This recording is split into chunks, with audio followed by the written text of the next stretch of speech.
আপনার ভোটার কার্ডের স্ট্যাটাস কি দেখাচ্ছে আন্ডার অ্যাডজুডিকেশন। অনেকেই এটা দেখে ভয় পেয়ে গেছেন, ভাবছেন কার্ড বাতিল হয়ে গেছে, কিন্তু চিন্তার কোনো কারণ নেই।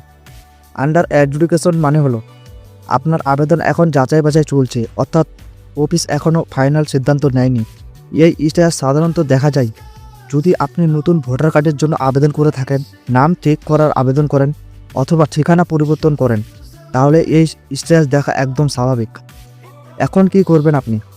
প্রথমত আপনার ভোটার কার্ড, প্যান কার্ড, আধার কার্ড আর যে ঠিকানার প্রমাণ দিয়েছেন এই সমস্ত কাগজপত্র রেডি রাখুন।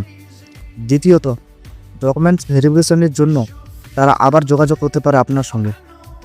তৃতীয়ত নিয়মিত স্ট্যাটাস চেক করুন ভোটার কার্ড ওয়েবসাইটে গিয়ে। আর যদি অনেক দিন ধরে একই স্ট্যাটাস থাকে তাহলে আপনি স্থানীয় বিএলও বা নির্বাচন অফিসে যোগাযোগ করুন। ভয় পাবেন না, আন্ডার অ্যাডজুডিকেশন মানে আপনার কাজ চলছে। এই ধরনের দরকারি তথ্য পেতে পেজটা ফলো করুন এবং ভিডিওটি দরকারি মানুষগুলোর কাছে শেয়ার করে দিন।